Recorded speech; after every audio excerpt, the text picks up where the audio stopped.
오늘은 버려두고 따르니라, 버려두고 따르니라라는 제목으로 하나님 말씀 전하도록 하겠습니다. 오늘 본문에서 이제 본격적으로 예수님의 공생애가 시작이 됩니다. 15절을 보시면 복음을 선포하시고 그리고 직후에 처음 사역이 이어집니다. 굉장히 중요하겠죠. 16절 이하를 보시면 어떤 사역입니까? 예수님의 첫 사역은 제자를 부르시고 제자 삼는 사역입니다. 그래서 첫 제자 베드로, 안드레, 야고보, 요한을 부르셔서 제자 삼으십니다. 예수님께서 하셔야 할 다른 사역들도 굉장히 많았습니다.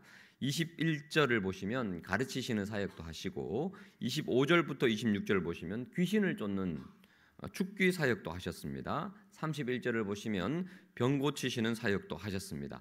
이 여러 가지 수많은 사역들 중에서 가장 시급한, 가장 중요한, 가장 먼저 해야만 하는 사역이 무엇입니까?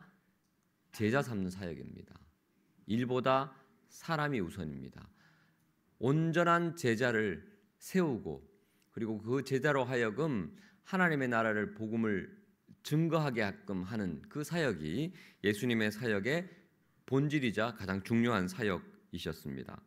그래서 한 사람을 선택하시고 그 사람을 제자로 세우고 훈련시키고 또 기르고 가르치시는 그 제자 삼는 사역에 우리 예수님은 3년 공생의 기간 거의 전부를 할애하셔서 무모하리만큼 열중하셨습니다.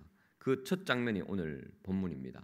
16절 보시면 갈릴리 해변으로 지나가시다가 제자들을 부르시는 장면이죠. 여기서 지나가시다라는 이 단어 굉장히 중요합니다.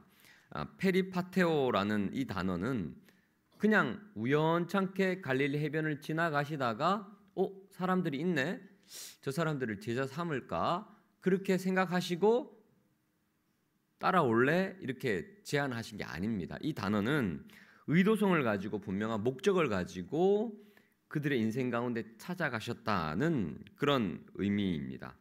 갈릴리 해변에 어부들이 몇 명쯤 되었을까요? 이 갈릴리를 바다라고 부르기도 하고 호수라고 부르기도 하는데 원래는 호수가 맞습니다. 그런데 이 갈릴리 호수가 너무 크기 때문에 면적이 어느 정도냐?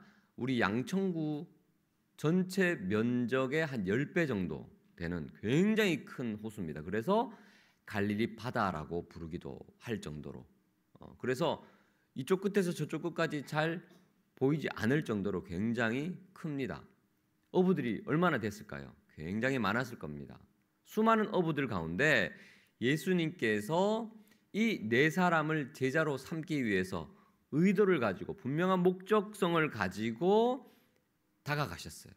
그래서 지나가시더라라고 우리말로는 좀 우연찮게 제자들을 만난 것처럼 보이지만 절대 그렇지 않습니다.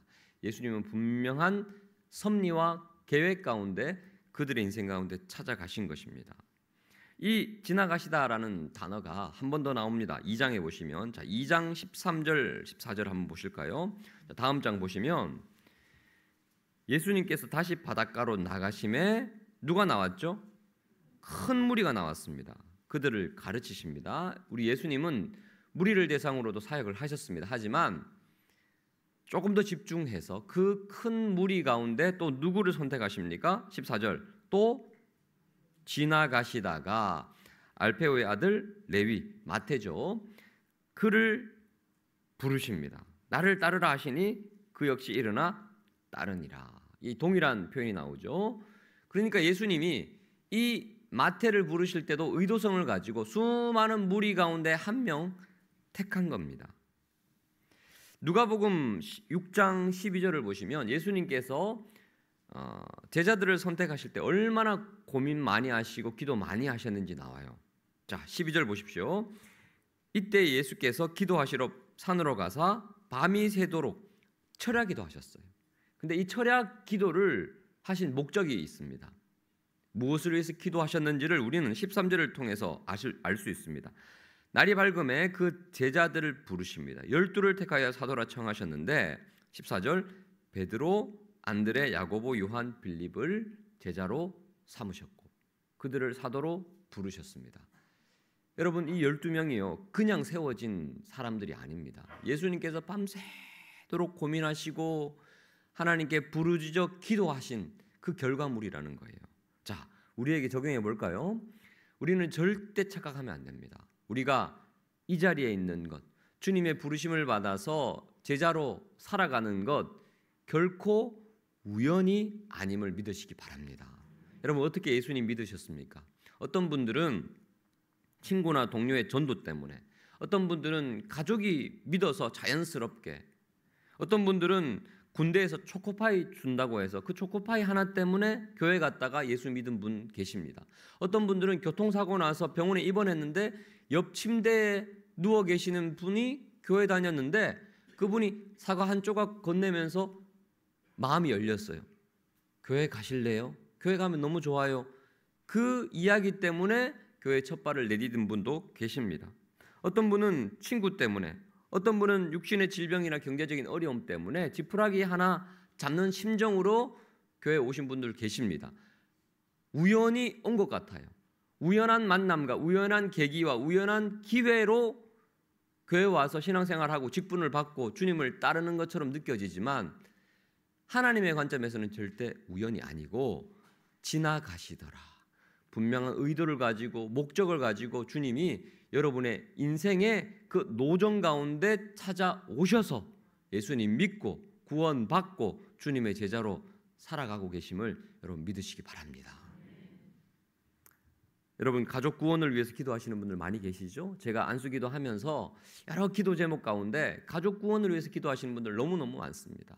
올 한 해는 우리 예수님의 그 지나가시는 역사가 우리 가족들 가운데 있기를 축원합니다. 여러분의 기도의 제목 가운데 우리 많은 영혼 구원을 위한 기도의 제목들 많잖아요. 우리 친구들, 또 친지들, 우리 이웃들, 우리 예수님께서 그들의 인생 한복판 가운데 지나가시게 하여 주시옵소서. 그들을 부르시고 그래서 그들의 가슴이 뛰고 움직여서 나 예수님 따라야 되겠다.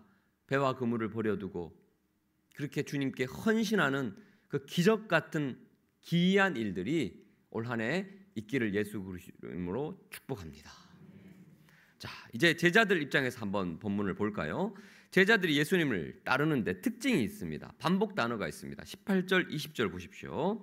자, 동일한 표현이 두 번 반복되죠. 예수님을 그냥 안 따르고 어떻게 따르죠?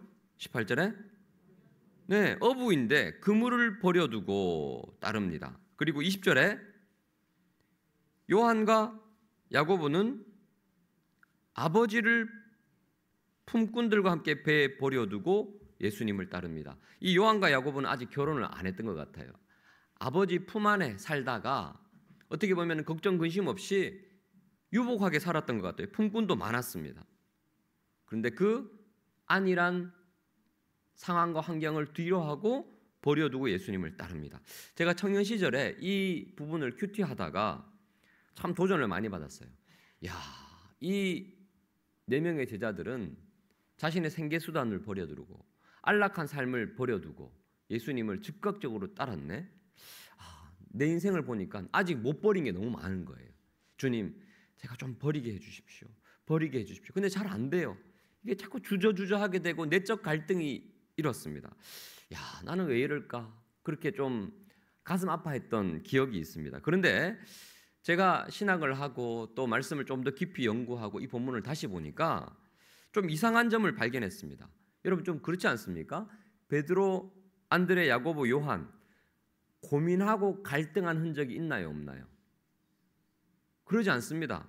예수님을 따르는데 그 부르심에 즉각 반응했어요. 자, 한번 보십시오. 18절 어떤 단어가 맨 처음에 나오죠? 곧.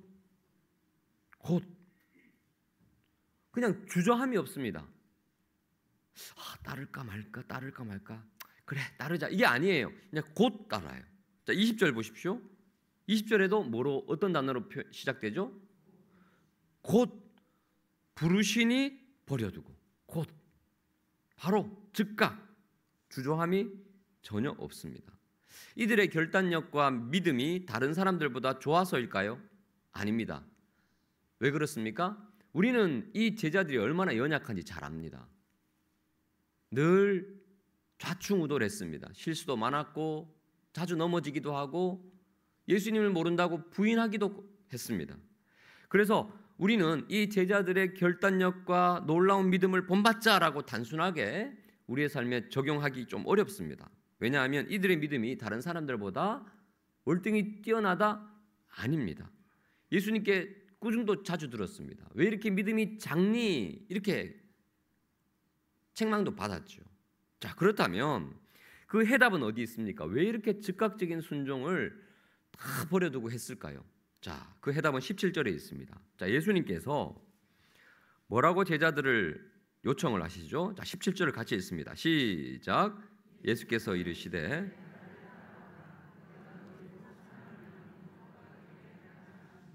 아멘. 나를 따라오라 에서 끝나지 않았습니다. 나를 따라오라 그러면 내가 너희로 어떻게 만들겠다고요? 사람을 낚는 어부로 만들어 주겠다라고 이들에게 새로운 꿈과 새로운 비전을 제시하신 겁니다. 지금 물고기 낚는 일도 너네들 생각에는 좀 의미 있고 가치 있는 일이라 생각될지 모르겠지만 나를 따르면 물고기 낚는 인생이 아니라 사람 낚는 인생 될 거야.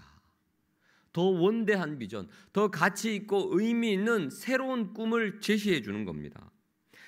나 혼자 잘 먹고 잘 사는 인생이 아니라 그것도 좋지만 그보다 더 위대한 다른 사람들을 잘 먹이고 잘 살게 하는 생명을 부여시키는 축복의 통로 같은 그런 한 차원 더 높은 고귀한 인생 내가 살게 해줄 거야. 나를 따르기만 하면 그런 가슴 뛰는 일 하게 할 거야 라고 비전을 제시해 주니까 뒤돌아보지 않고 주님을 따르는 겁니다. 제가 예전에도 한번 말씀드린 적이 있습니다. 존 스컬리라는 사람 여러분 아십니까? 자, 한번 사진 보여주시면요.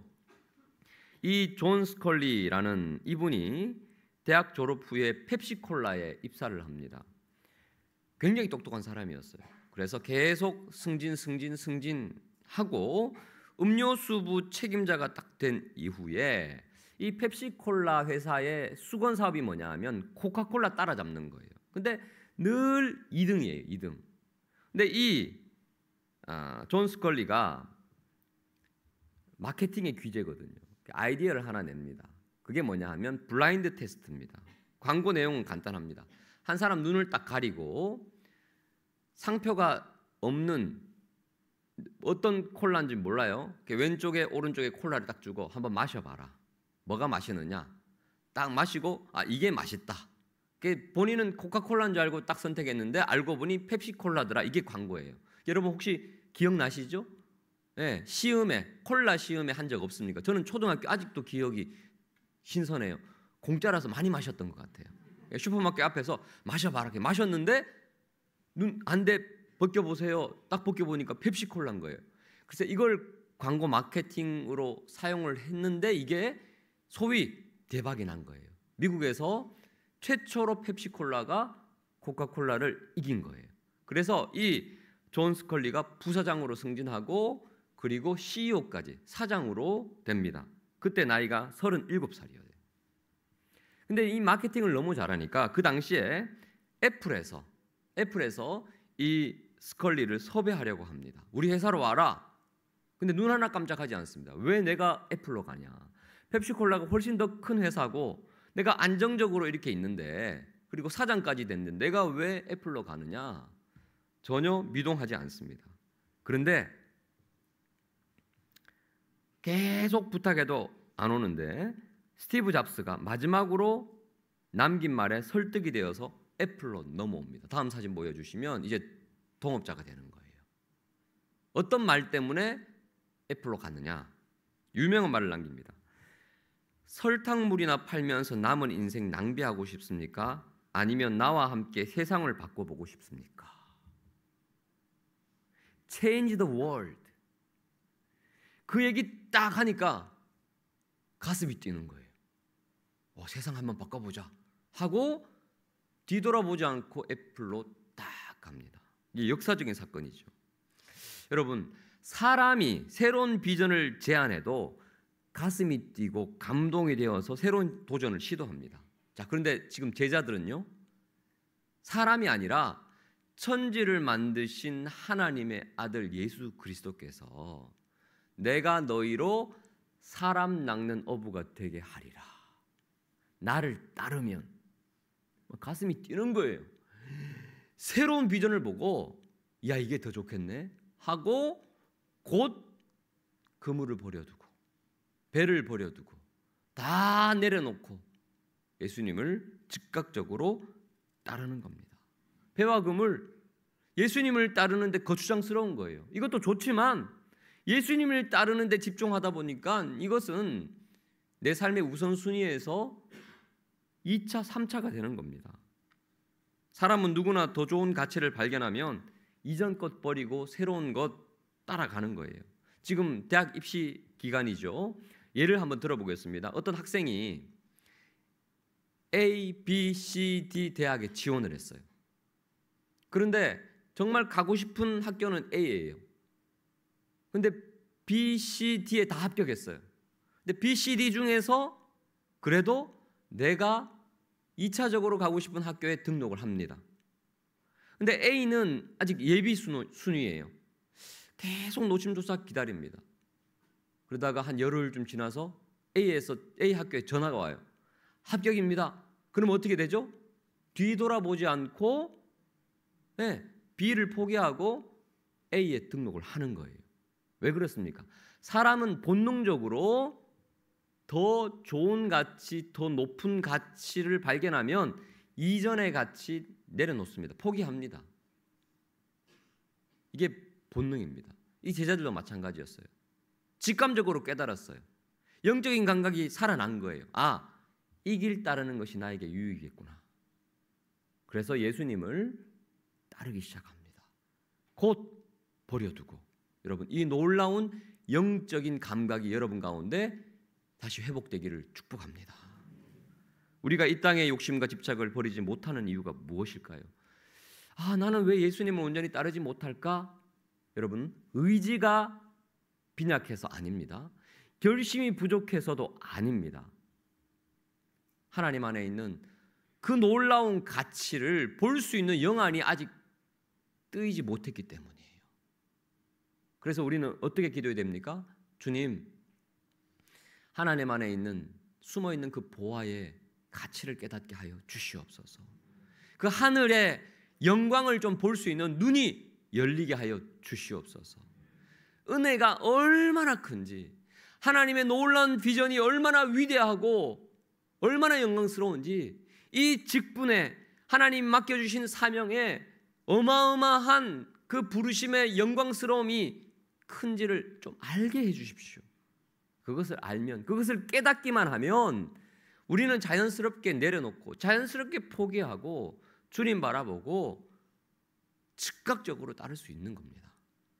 빌립보서 3장 7절 말씀, 우리 사도 바울이 결단하고 그렇게 신실하게 따랐던 이유가 나오죠. 그러나 무엇이든지 내게 유익하던 그 옛날에 얼마나 성공을 위해서 따라갔던 사람입니까, 바울이? 내가 그리스도를 위하여 다 해로 여깁니다. 8절, 또한 모든 것을 해로 여김은 내 주 그리스도 예수를 아는 지식이 가장 고상하다는 사실을 깨달았어요. 내가 그를 위하여 모든 것을 잃어버리고 심지어 배설물로 여길 정도로, 왜냐하면 그리스도를 얻고 그 안에서 발견되는 사실, 이것이 더 위대한 가치임을 깨달았기 때문입니다. 주 안에 사랑하는 성도 여러분, 우리 주님은요, 억지로 강요하신 적이 한 번도 없습니다. 등 떠밀고 너 이거 해야 돼, 안 그러면 벌 받아, 이렇게 말씀하신 분이 아닙니다. 언제나 인격적으로 비전을 제시하시고 새로운 꿈을 제시하시고 우리가 자발적으로 따르기를 원하셔요. 버리지 못하는 사람, 곧 즉각적으로 따르지 못하는 사람 정죄하고 손가락질하는 분이 아닙니다. 언제나 제자로 살아가는 삶이 얼마나 영광스러운지 깨닫게 하신 후에 기쁨으로 우리로 하여금 제자로 살기를 원하시는 분, 그분이 우리가 섬기는 우리 예수님이십니다. 여러분, 올 한 해는 눈이 뜨여져서 정말 주님의 놀라운 은혜를 발견하고 기쁨으로 감사함으로 자발적으로 주님의 신실한 제자로 쓰임 받는 저와 여러분 되시기를 축원합니다.